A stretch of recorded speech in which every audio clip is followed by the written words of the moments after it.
message from a new world I'd never known. Something about it felt like it'd been waiting my whole life. Is this home? I can hear each sound calling my name, and I feel angels around when I start to sing, and suddenly it feels like heaven is not so far away. Tell me, can you hear the symphony?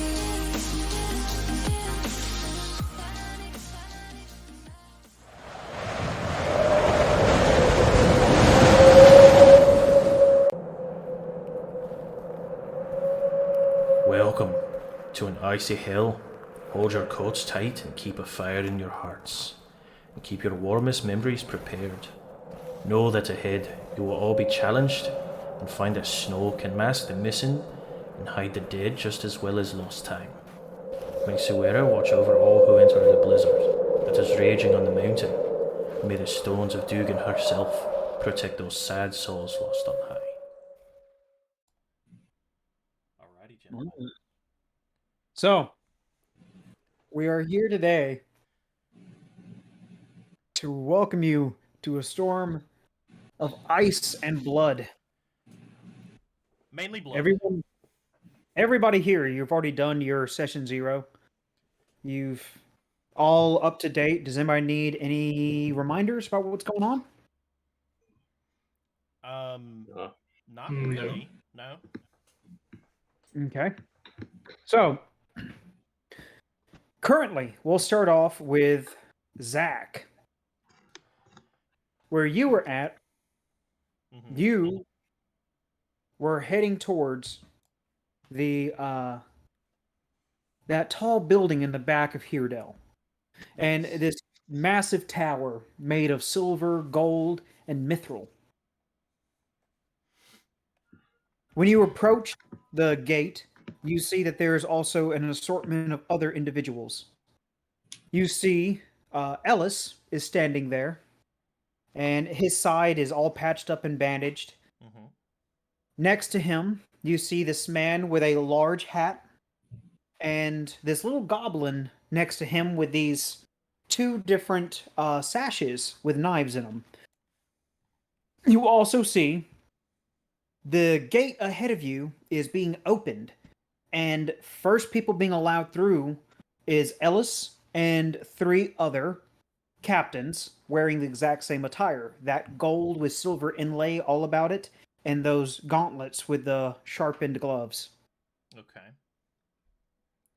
Let's see. You also notice that there's an assortment of other people here. You go ahead and everyone can describe themselves. Let's start with Zach. You go ahead and describe your character to everyone else. Let me see if I can... There we go. My camera is fucking up just like Caleb's was, but to give a description of my character stands 8 feet tall, so he is a towering boy. He has this kind of dark, sun-kissed brown skin, as if it had been tanned over a long period of time. He has all sorts of markings and tattoos over his body that obviously have some sort of significance. They're anywhere in between tribal tattoos or I wouldn't say insignias, but something that is represented. But that is just on the exposed skin that you can see. From head to toe, he is pretty much covered entirely in this kind of makeshift chitinous armor that has been interlaced with large palm fronds and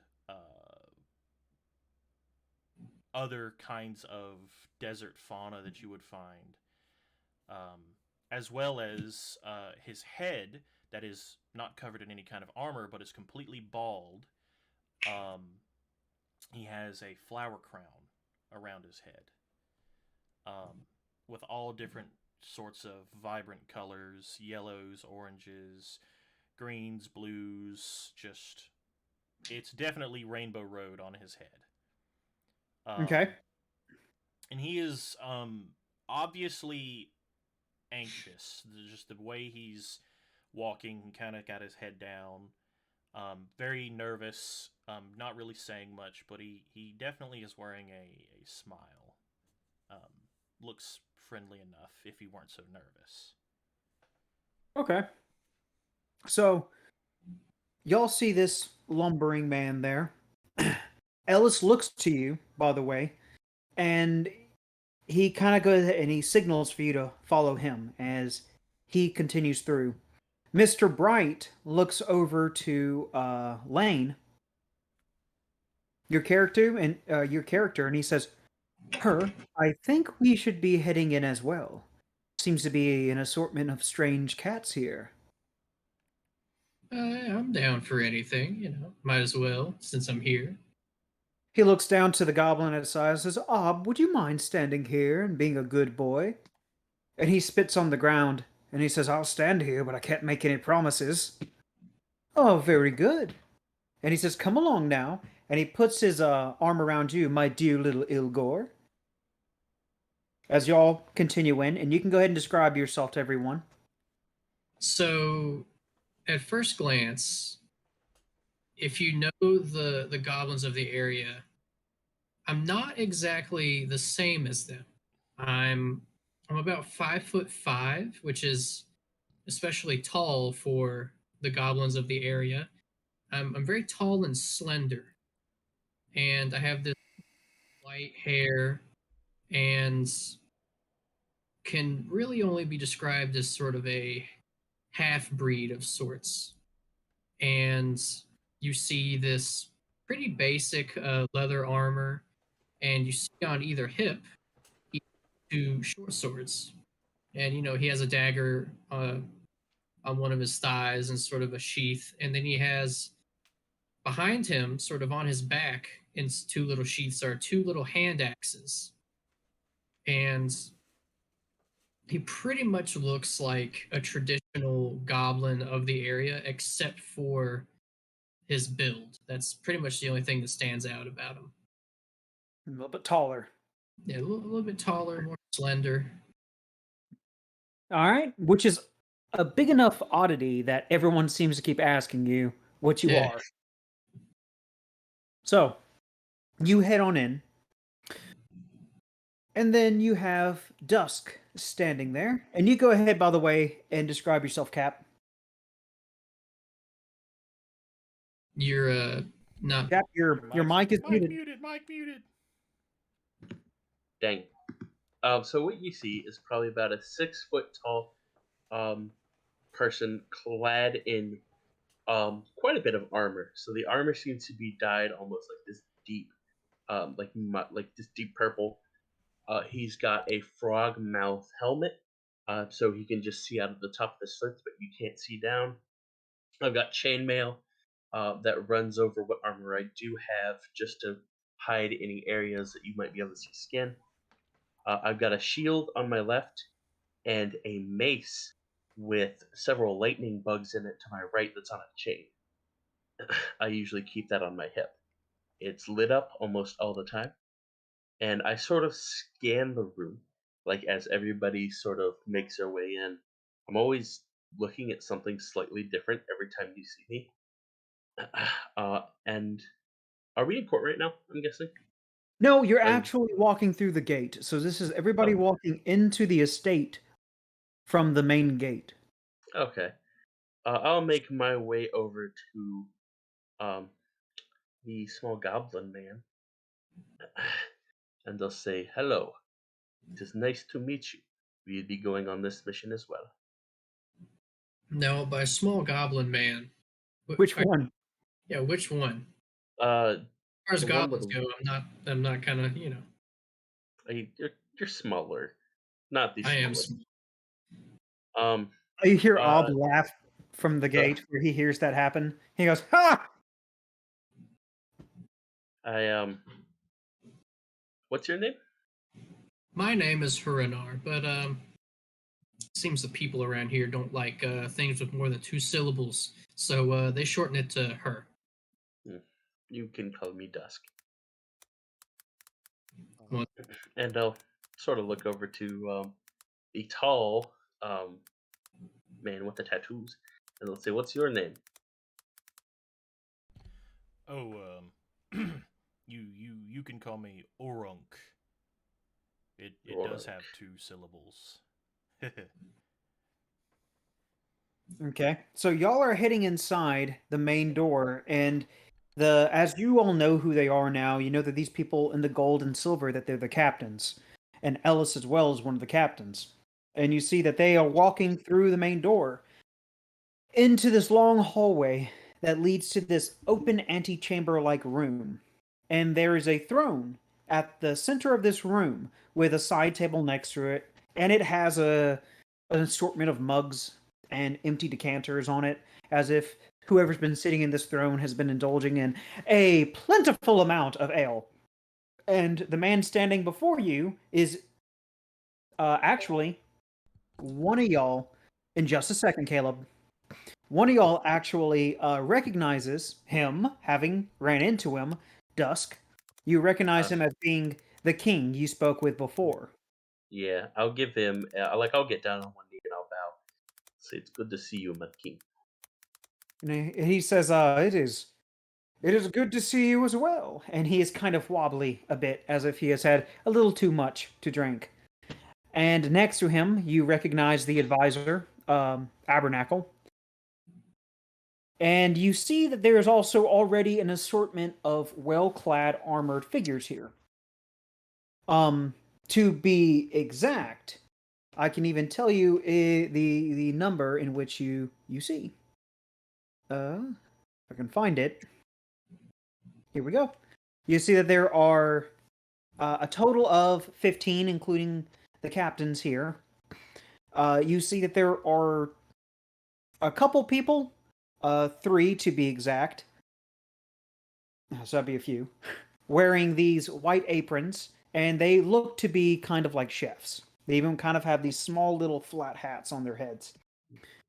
You then see 2 other more regular looking men, and you see a woman standing by them, and she is holding a set of books and is handing it out to each man and talking to them kind of sternly.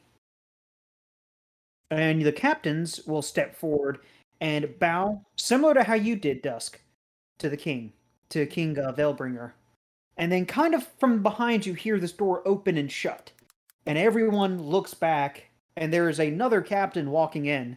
And behind him is this very tall, over 7 foot, kind of shadowy looking figure. And the first thing you all see are these 2 gleaming red orbs where the eyes should be.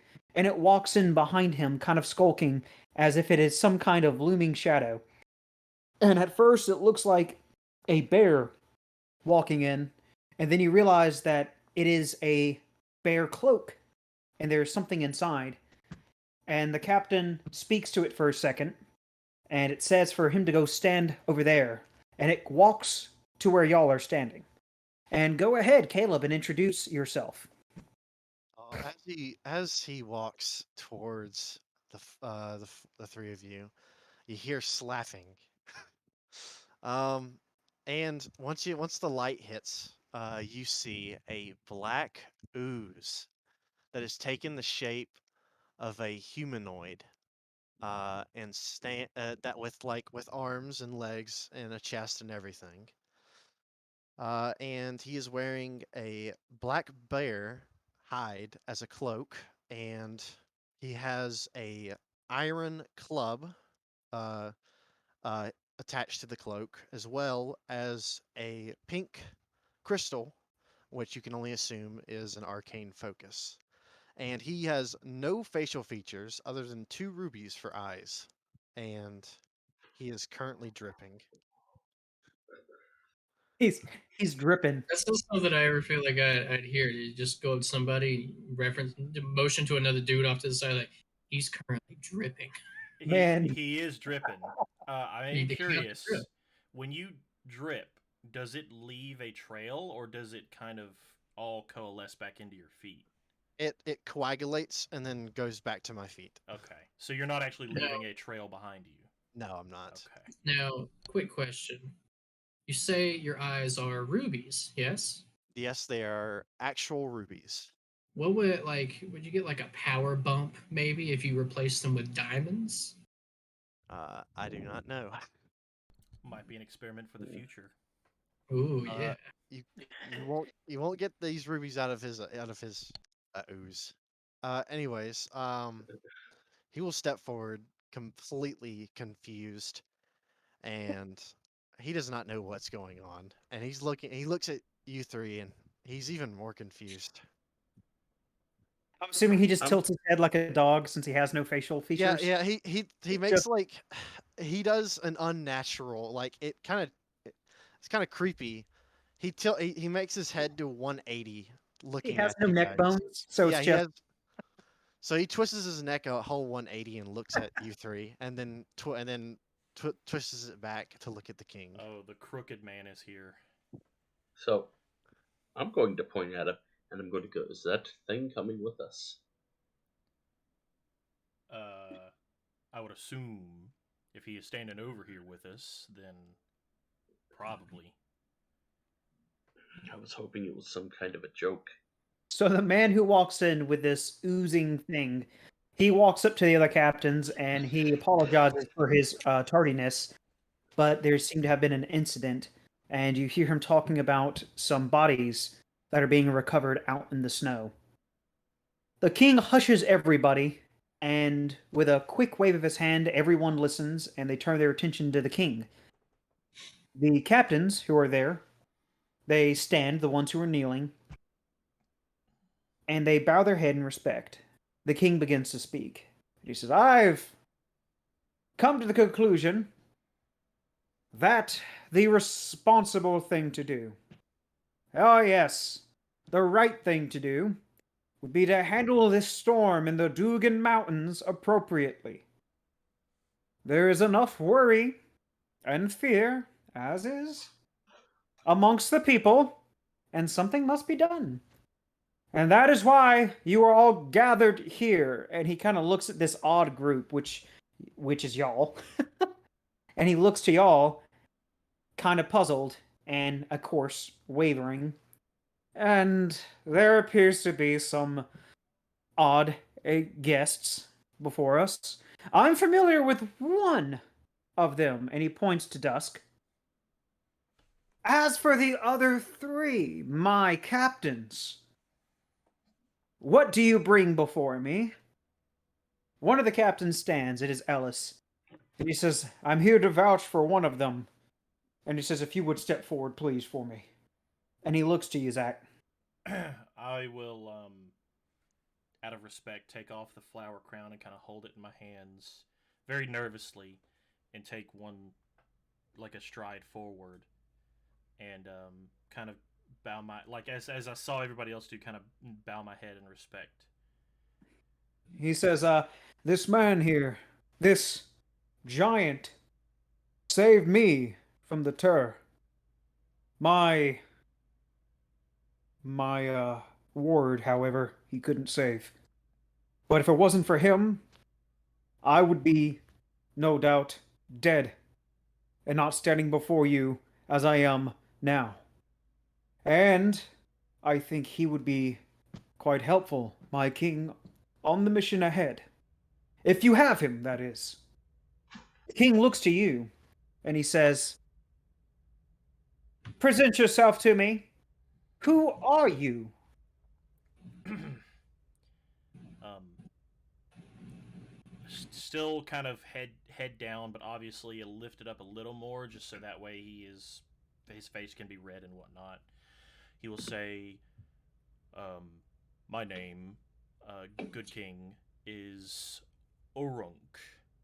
Um, I first hailed from the southern islands and have made my way from the oasis that I take care of in the desert up here in hopes of finding out what is wrong with this storm. And Mhm. to fix what has been broken. Very well. Where are you from again? The Southern Isles? Yes, sir. Hmm. I'm not familiar with the Isles. We keep to ourselves up here in Hierdel as much as we can. And we don't allow any funny business. I've never seen something quite like you or and he looks over to the oozing thing standing next to you or behind you, and he says that. And I'll have no funny business on the Argosy. Do you understand? And he gets serious, and you notice that any mirth that might have been on his face is completely gone. Yes, sir, that I do completely understand. You will have no trouble from me, I assure you. Very good. And it's back, just like that. You can go ahead and stand back with the others. Alice, I will allow this oddity to travel on my Argosy. So then That's I for will the- take another back stride back to my position and put my flower crown back on. Okay. And actually, Ellis does the same as he says, "Thank you, my lord." And he steps back, still holding his side. And as for the other fellow here, what am I to make of it? It looks to be of the goblin ilk, an Ilgor, in my city. And then you see one of the captains step forward, and he looks over to Mr. Bright, who still has his arm draped around your shoulder. And he says, "Well, my lord, it is an odd request, but it was brought to our attention that the Ilgor do hail from the north, behind the mountains. They do have a sort of quality about them that would probably be appropriate in the situation they're going for. Mr. Bright, if you could please present to us your Ilgor." And he kind of looks at you with a bit of disdain. And Mr. Bright says, "Certainly." And he kind of just rubs your fluffy shoulder. And he says, "Go ahead. Go ahead, her. Walk up." So I will take a step forward and sort of bow. "Respectful. I like that," the king says.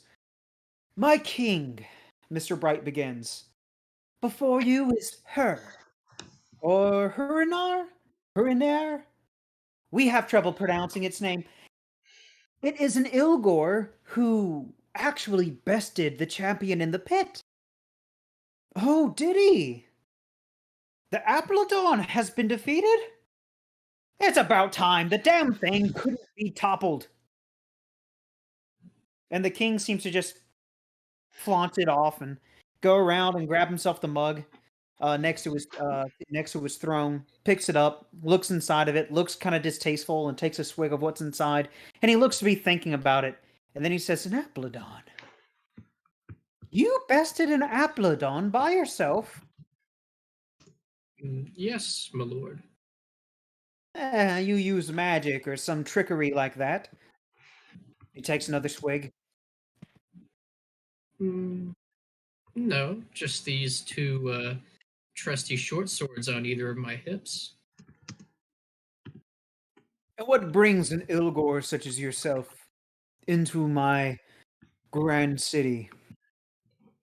Uh, One thing led to another. I was with some tribes people of mine, as the storm has been quite rough.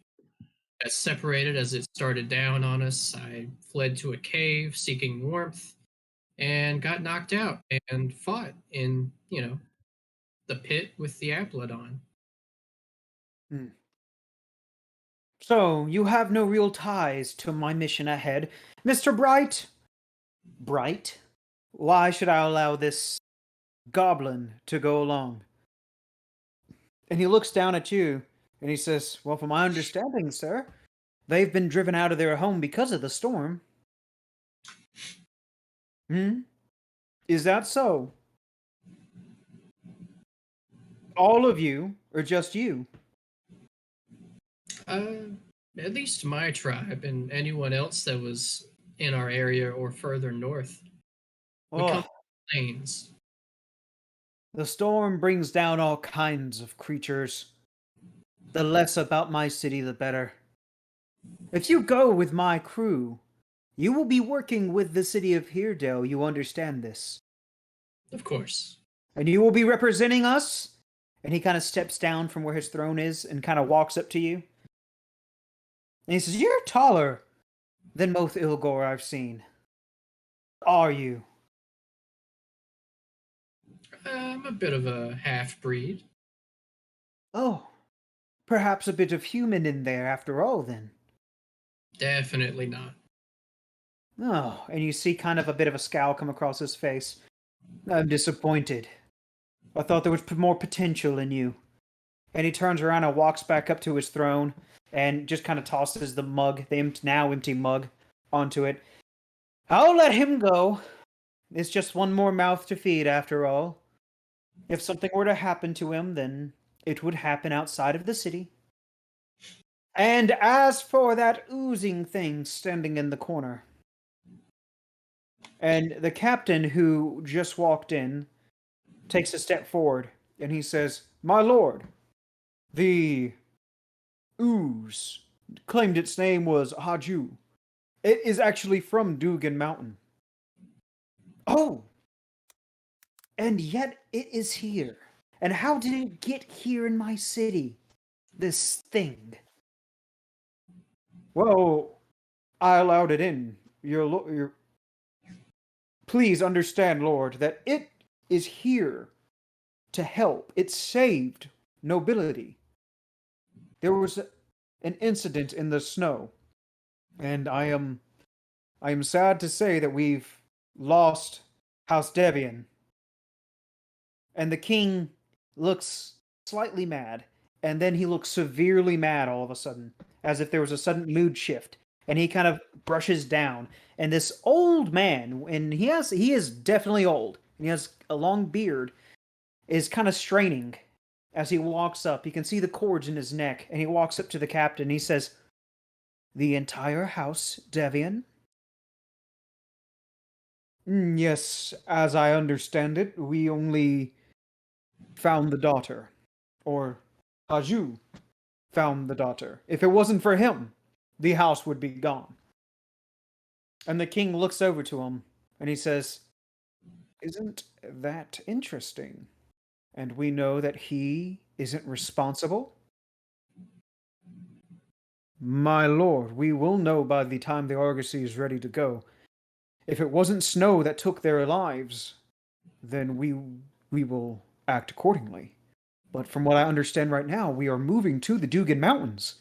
To have someone who lived, hailed from there, would be a boon to the travel, to the journey and the expedition itself. My lord, with all due respect, I believe he would be a perfect accommodation."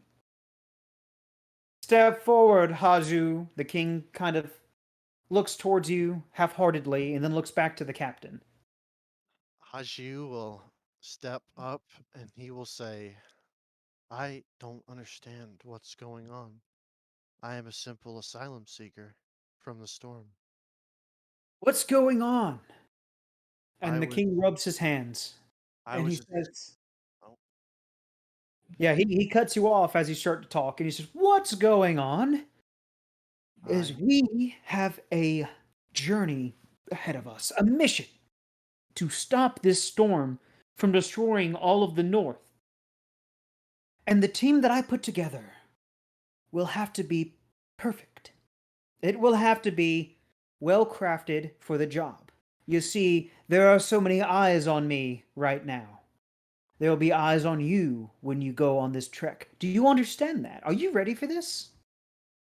I I'm a mage, but I do not know what is going on. I simply just entered the city for the poor girl's sake. She was freezing.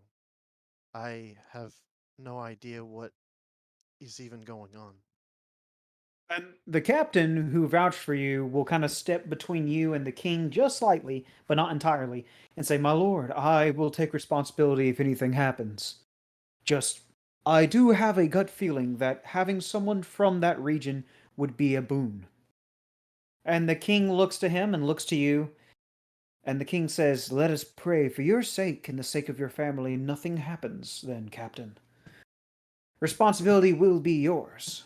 And he walks back up to his throne. He sits down and he says, "I hear as well that there is an emblem and banner that has been made for this journey. The Pharos is the name of the argosy, and I hear that it is to be dressed accordingly." And one of the captains nods, and there is a woman off in a corner, and she is holding this tapestry in her hands. It's slightly folded, massive. And she brings it up with her, and she's hurriedly, pulling up her gown and everything. As she stands before the king, she begins to unravel it and lay it out on the floor. And as she does this, one of the captains introduces her. "We give you Finny Folds. She is the seamstress of Hiерdel's lower district, but one of the finest in the entire city. Even those in the high rise cannot argue with her talent. And before y'all, on fine silks of all different types, just woven together into this beautiful tapestry, you see that there is an emblem of a storm being broken by the rays of light of a morning sun. And it's cresting over what looks like the actual mountain behind this kingdom, which some of you know as Mount Here. And then below it is the city. And the light is coming through these storm clouds, and is shining down on the city. And she says, "I, and of course my daughters, have designed this for the journey ahead with Pharos.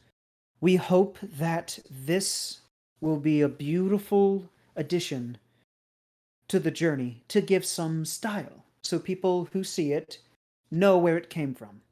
That this is a argosy belonging to the wonderful city of Hierdel." And she bows respectfully to the king, and the king looks it over, and he says, yes, it is quite becoming. I'll allow it. See that the emblem is duplicated and is given to everyone who will be attending this trek." And she nods again. She says, "Thank you very much, my lord." And she immediately begins hurriedly folding this thing back up, very deftly and with efficiency, with somebody with skilled hands. "And now as there's the matter that I received word, our dear Captain Ellis will most likely not be leading the argosy due to his injuries." And Ellis nods, and he says, "I do apologize, my king. I will not be able to function efficiently.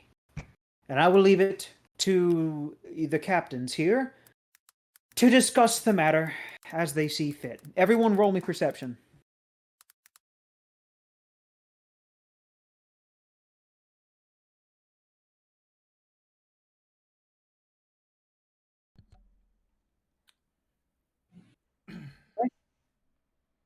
I got 22. How'd you get a 16? Okay, you're muted That's a again. 21. Had to relog into my account in order to access my sheet. Oh. Oh, because you had it on your phone, maybe? No, I don't know what happened. My Roll20 active me to go. My charger started spitting out sparks like insanely fast, so I had to unplug it, and I've been looking to buy a new one real quick this whole time. Or it catches fire. Did we introduce Cap's character? Yeah. Well, yes, the king had said he was already familiar with him, though. Oh, Yeah, okay. I didn't remember. You said perception? Yes.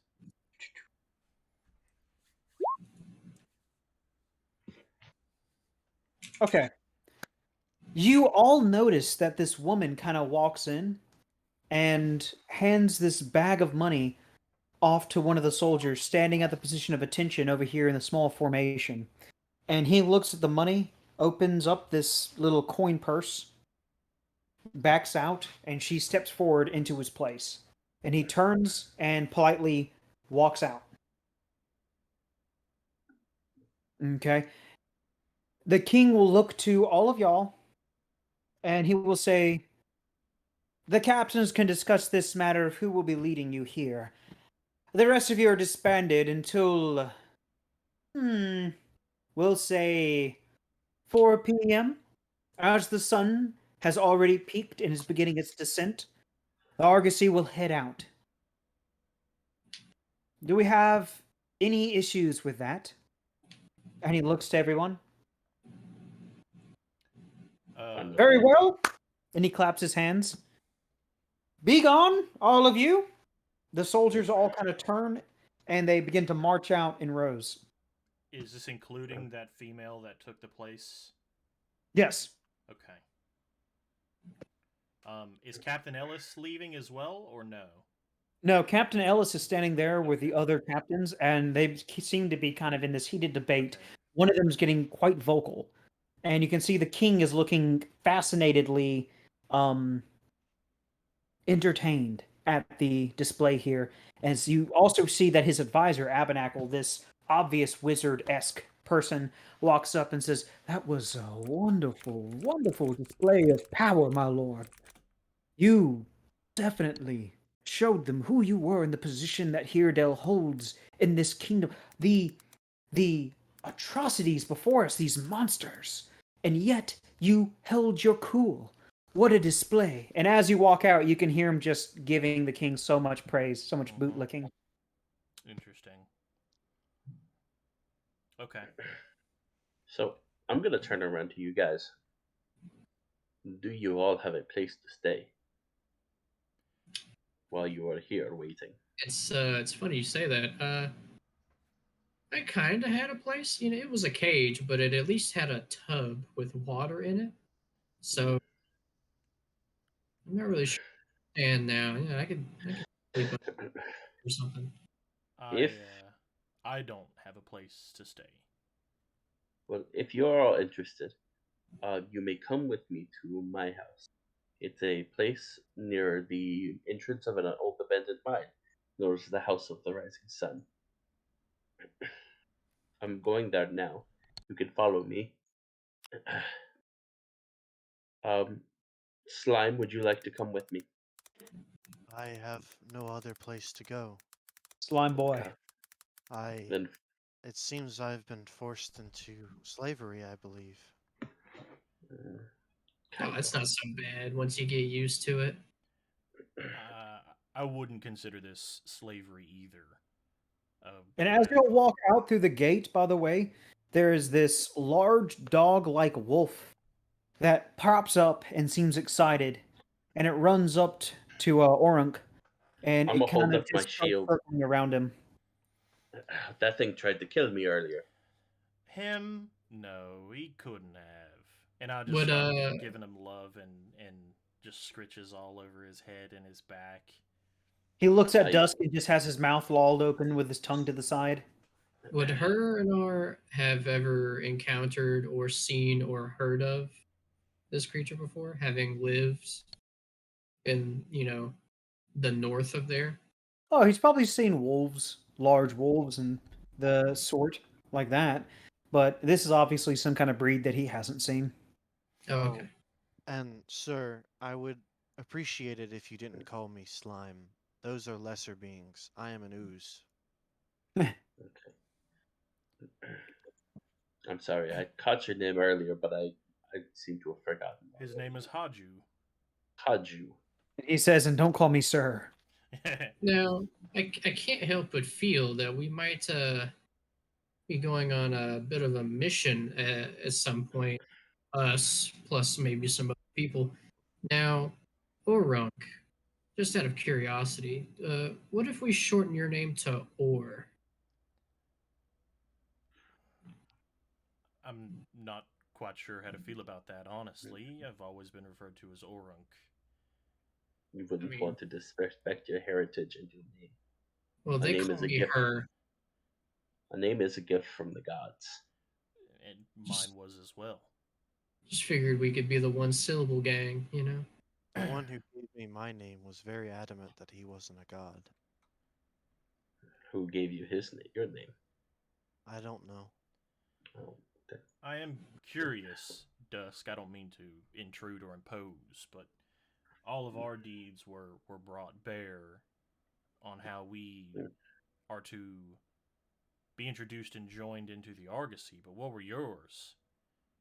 I came here on the mission in order to help the homeless get out of this wind and rain and snow, and so they don't freeze to death. I went inside of a cave. I fought a creature near the back of it. I came out entirely unscathed. And then I opened up the mine for the homeless to congregate in. While I was inside, I found a very rare gem that I sold to the king himself, that I used to pay for the house we're about to go to. Well, I would definitely say between all of us, that definitely qualifies for your participation on this argosy. I'm worried about the little girl that I saved. She lost her entire family. What was the name of her house again? I missed That it. the sir on the wagon said it was House Devian. Well, hopefully she can find some sort of solace with her survival. But it So, is within. while y'all are talking real quick, are y'all heading towards where Dusk had said that y'all Yes, should go? Yeah. we're walking and Yeah. talking. Okay. Hopefully she can find some solace in her survival, but it is just a natural part of life that you die at some point. Okay. Then, as y'all begin to walk towards these large set of stairs that separate the gleaming peaks and the ilk below, this Copper Hills, as some of y'all have heard it being called, which is the separation of the city of Hierdel. And y'all get to these stairs. There's a woman who seems to kind of be waiting there, and she's bouncing up and down, and seems kind of excited. And when she sees y'all, her eyes goes wide, and she waves to this smaller girl off to the side who's holding a bottle in her hands, and she comes kind of hurriedly running over, and she looks to be probably about 15 years old, and possibly even this woman's daughter, from how much they resemble each other. And they look at all of y'all as y'all begin to approach, and she kind of waves you over as she steps in front of you. So really, she's not giving you an option to ignore her. And she says, "Excuse me, um, I I do believe y'all were with the captains in Captain Ellis a second ago, seeing the king from what it looked. By Yes. chance, are y'all going on the journey? I know we're not we supposed to are. know about it, but We are. we're Do you have our emblem? we have something a little better. Jealous." And the little girl hands this bottle to her mother, and she presents it to y'all. And she says, "This is our finest wine, the Ale of Everlove."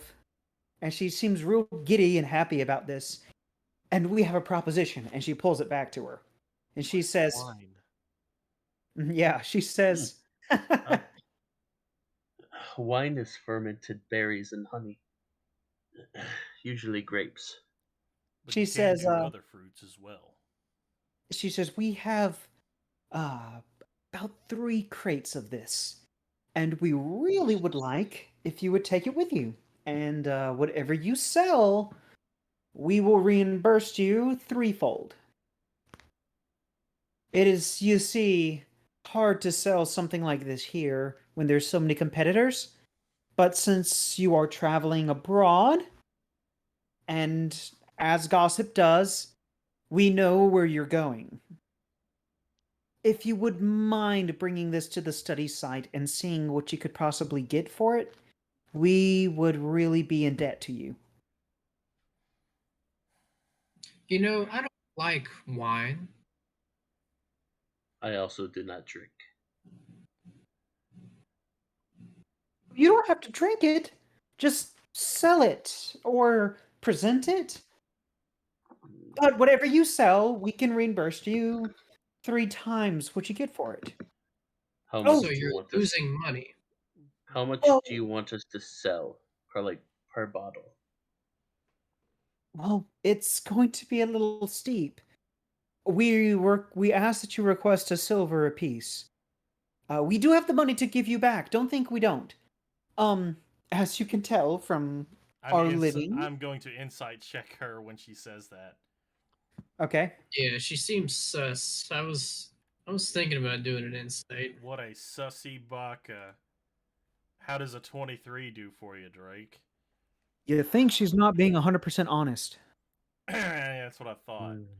Mm. So she looks to Jealous, her little daughter, and says, go grab them, dear. I have something else we can present you with. We do have these fine furs." And the girl comes back with 2 of these shawls. "We have more, we do, but we'll go ahead and give you these furs now, before you leave, to fight that cold. And in return, do try to get us what you can for this." Now, what is your name, please? I have some questions for you. "I'm Lady Jedra Neshru." Now, Lady Jedra, you see, I'm not entirely sure about the nature of how you acquired these items. Huh? And you see that she looks Why? suddenly shocked. And she says, "We made them. It has our Who's own label on it. Look." And she turns it and she shows you, and there's like a crude kind of painting of her and her family kind of around this armchair and a fireplace behind. And it says Everlove over the top of it. now? You wouldn't mind if we took a bottle of it and presented it to somebody that would know about the alcohols of the region, would you? If you have the time for it, then sure. But my understanding is the Argosy was supposed to head out in a few days or something. But here, and she hands it to you, she says, "If you're willing, we can have all the crates and everything down by the gate ready to go." I have a question for you. Yeah. And she looks up at you. Do we have to pay for this wine beforehand? And she looks suddenly, kind of like shocked by that. And she says, "No, just sell what you can, and we'll reimburse you threefold what you sell. We just cannot compete with local business, especially with what it is here." Does she have a bottle in her hand? She does. She has a bottle in her hand. She even held it up to her face to show you the painting, and she Yeah. smiled next to it. Let me see that. Sure. She hands it to you. So I'm gonna shake it to make sure it's full. Then I'm It going is. to uncork it. And a little bit Uh, of it kind of sprays out because you shook it. yeah, I'm going to give it a good sniff. Does it smell wrong, or is it just smell like normal wine? Do an investigation check. Alrighty. Why would someone drink something other than water? Paju people tend to drink wine because sometimes it does tend to be good, tasty. 10. But they It also smells like a wine. they get intoxicated, if you know what that means. They poison themselves intentionally? Yes. Yes. Absolutely. Some people That's tend to have a fun time, like the king. He was getting intoxicated while he was doing his presentation. Of And course. Jedra's listening to this back and forth, this banter, and she decides to jump in on it. And she says, "Oh, if you could sell some to the king too, uh, and get him, we can give an entire crate if you can sell to the king, I'm Now, actually at a discount." Well, of course. I'm going to say, one moment. I'm actually going to visit the king real quick.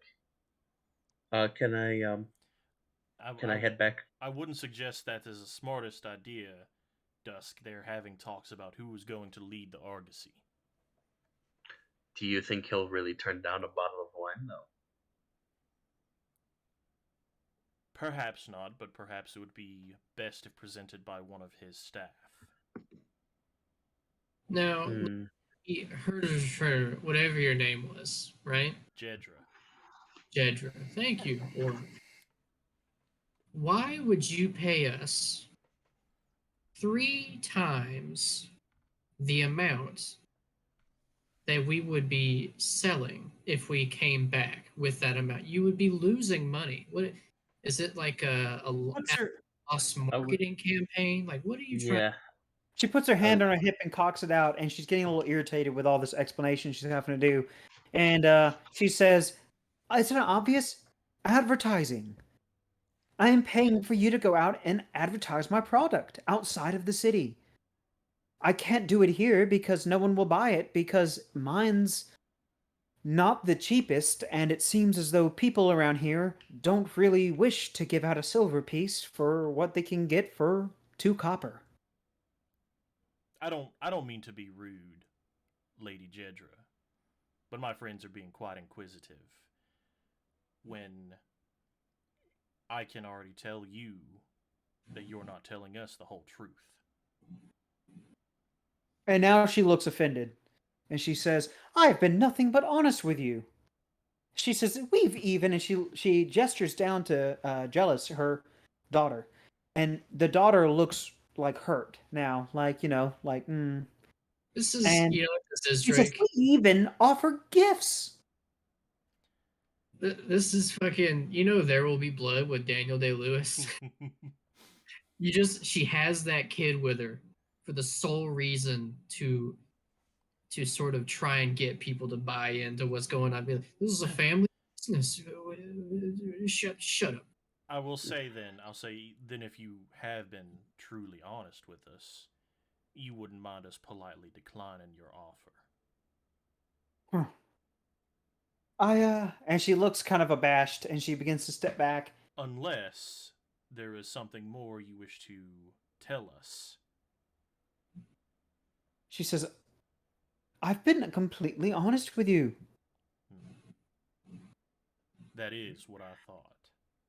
Sir Dusk, could you mm. show me to your house? I'm quite tired of listening to how to poison yourself. Understandable. And it would seem we're not being told the truth anyway. Let's go. And I'm gonna hand her back the bottle. All right, she takes it back, and she just jaw dropped as y'all walk down these giant stone stairs. And I'm assuming you're going down the center, so you're going down the lion stairs. So these Mhm. stairs have 2 lions on the ends of the top, and with their mouth open, and she leans up against one of them, and she looks over to Jealous, and she looks back to y'all, and she says, "Well, go on, girl, go put those away. It looks like they won't be needing them." And she calls down to y'all. She even throws the bottle behind, and it kind of crashes on one of the steps. I give her a little wave. I'm Goodbye. gonna yell back, like, you just wasted a whole silver. I'll give her a smile and a wave as well. She storms away, hiking up her dress. Well, friends, All I right. think that was very well handled. I'm confused. If, what What are do you you? confused about? Just this whole situation in general and why Uh, someone would willingly you poison see, themselves. I sometimes will people lie. I You will see, when a allow you mommy and to daddy poison love each other yourself very much, so you can understand why we might. I will not harm myself in any way. It does not truly harm you. I just wish to go rest. I'm quite Yes, tired. I do I as well, understand. to be Let's honest. let's make haste then. so you go through the districts, and as you do, there seems to be these people running about, and it's obvious that they are sharing news and gossip. And even as they do this, as they have their hands cupped and talking to each other, they look to y'all and they stop talking and watch us. Some of you pass. And some people even kind of clap. Children point. Some kids run away when they see the oozing thing before them. And as you Like come around a Arthur. corner, as you come around a corner, you can see, Dusk, that the building that you had furnished and put together Hmm. is just ahead. And in fact, one of your cleaning men is outside and is currently sweeping away some dirt and some like this coal dust that has gathered there. And he's even wiping down the stone walls, cleaning off all this old algae and filth. Ah, Homer. It's good to see you. "Oh, my sir, thank you. Thank you so much." And he takes your giant hand in his, And he says, "You've done so much for us. This is the least we can do for you." Do And he not says, praise "Please me. come in." And I'll lead everybody in. I'll sort of gesture to the man. I'll say, everybody, this is Homer Ginner. He's one of my many staff members here. His How do name you is do? Homer. Homer Ginner. You have guests, sir. Yes. As you can tell, the place isn't completely tidied yet. And he has his arms out wide as he gestures to the room before him. And you can see that since you left, and the woman that you had hired to go and furnish it, she had brought back some actually pretty decent stuff. You'll have some high quality cabinets in here. She's brought back some more food on top. Apparently, potatoes and vegetables and stuff like that, on top of the other stuff that you had bought for them. And there seems to be some homeless in here now that they're currently feeding. And Yes. they're the cooks. You had the young boy and that woman that you had hired on. And it's kind of funny how it is. The young boy seems to be kind of commanding the kitchen and telling the woman what to do, and is even slapping her hand away from a pot that she's mishandling before she burns herself. And the boy stands up onto this little stool and taste tests something, shakes off the spoon, nods, and all of a sudden, three more people come out from around the corner with these bowls. And he calls out to them that the stew is ready, and he begins pouring more stew. And she seems kind of kerfuffled about this and goes to cutting some cheese and bread and stuff.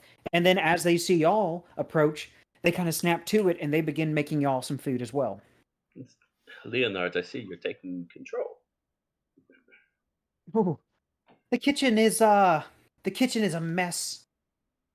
The young boy So puts his hand on his hips and he looks about and he's like, "But we'll do what we can." Now, wearing like a tall chef's hat, and if so, can I see a silhouette of a rat inside? There's no hat on his head. In fact, he has very long hair and it's kind of in his face a bit and he's constantly moving it to get it out of his face. Don't I know that struggle? um, when they make us meals, I'll sort of gesture to you guys to sit down at a table. They'll say, make yourself at home. um, you see Orunk gets 2 chairs, and it's still a little small, but sits down in them very gently. One Oh, that's her right. cheek. Huge. Bernard immediately takes his boots off and leaves them by the front door. Okay. Haju, this is the first time I've ever been invited into a house. I imagine we'll have many firsts together. It's probably the first time you've ever had a home cooked meal as well. I've That's safe always to say. just, I've always just drank the water from the melted icicles in the cave. Yeah. Enjoy yourself. How do So, I- it was said that you hail from the Dugan Mountains. Did you live in a cave there, or? I lived in a cave next to the village of Fef. They rejected me, but I watched them and studied them for 12 years, learning how to shape myself into a humanoid. That's why I have taken this shape.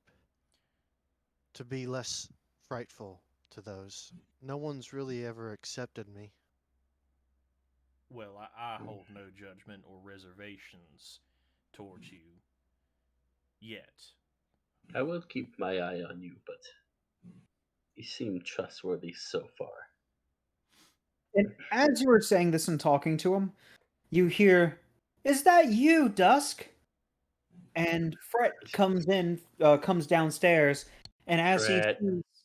as he sees Haju sitting there, he suddenly jumps and he's like, "Look out!" And he pulls out his holy symbol, and he begins I'll casting the words of an incantation. I'll hold up a hand and I'll say, calm down. This will be a traveling companion of mine. Oozes are not demons or fiends. Why would a holy symbol work against me? Oh, Because fiend! he was going to cast a spell on Oh, should I defend myself? you. It No, talks. it And does Fret talk. steps down from the stairs and walks up to it. What manner of beast is this? And he reaches up to kind of touch at him. I'm an ooze. He is an ooze, and his name is Haju. A Jew. Well, I see you've also have yourself some other companions, and look! One of them's almost as tall as you. I think he's a little bit taller. Oh, well, perhaps, maybe when he's standing. But from down here, people like myself, and he puts his hands on his hips to show his stature, we all kind of seem the same. He And is this a rather older, short man. yeah, this older man looks about at everyone at the table, and then he looks at the Ilgor across the way, and he says, "A goblin. Well, I am pleased to make your acquaintance." And he reaches over to shake your hand. And I will shake his hand. That reminds me. um, you mentioned that you were in a cage just a moment ago. Is that Yeah. correct?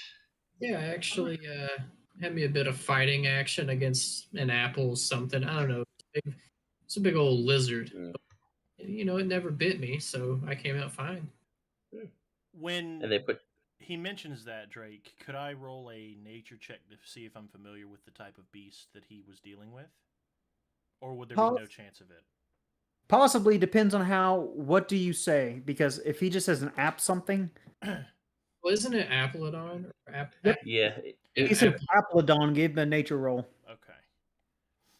it was directly told to us earlier. Nature at normal would be 15. Yeah, you're familiar with an Applodon. They're desert dwelling beasts. In fact, you've seen some before. You try to stay away from them because while technically they're not the strongest lizards, they have a paralytic and toxic saliva that a single bite can actually freeze their prey. So they really don't have to be strong. They just need one good hit to kill someone. So I will say, you were quite lucky, her. The Aplodons have a particularly dangerous saliva. It paralyzes you. You know, One I've good heard. one good hit, and that's all it takes. Especially solo. Especially by yourself. I've seen a few of these beasts out in the deserts. You are from the deserts? I originally hailed from the Southern Isles, but circumstances required me to venture into the desert, and there I took up shelter in an oasis and helped the local beasts and fauna grow and feed from the springs there. I was in a desert in a life before my current. So as y'all are talking, there you notice that that little small cleric-looking man is examining uh, her, and he looks curious. He has his hand on his chin, and he says, "You, you are a her, but you look like a male." I knew that was coming. Yeah.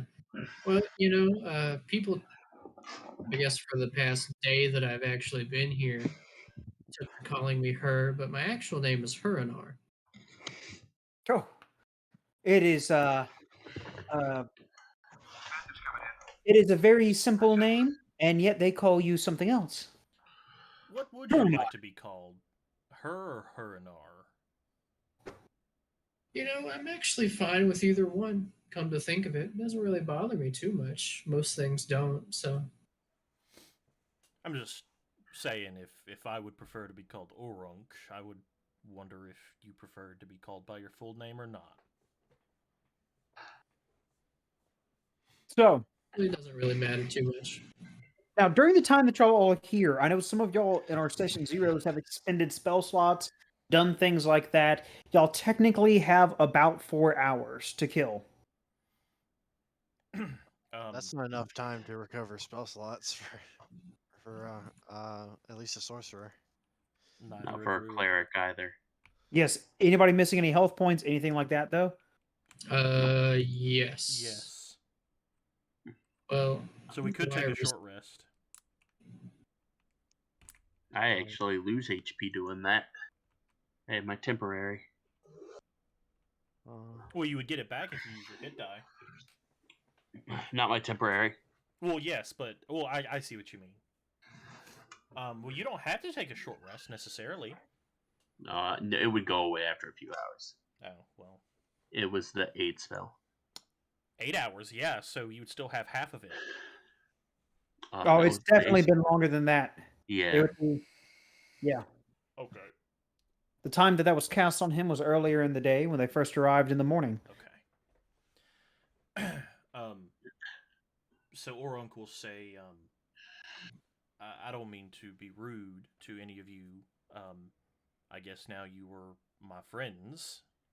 At least for the time being. I am very tired and a bit injured, so I would like to retire after I eat. We have there are 2 rooms upstairs and 1 room downstairs. I'm not sure if that. Is it okay if my other companion joins me? Oh, your wolf? Yes. So long as he doesn't try to bite me, we're all good. I don't think he will. He seems tamed around you. The dog is So, currently outside. I'll let out a sharp whistle. Okay, and the dog begins scratching at the door. Oh, I'll go let him in. All right. Haju, did you finish your food? Haju just he stuck his hand in the bowl, and it absorbed. He finished it within 6 seconds. Are you still hungry, Haju? Bendy straw.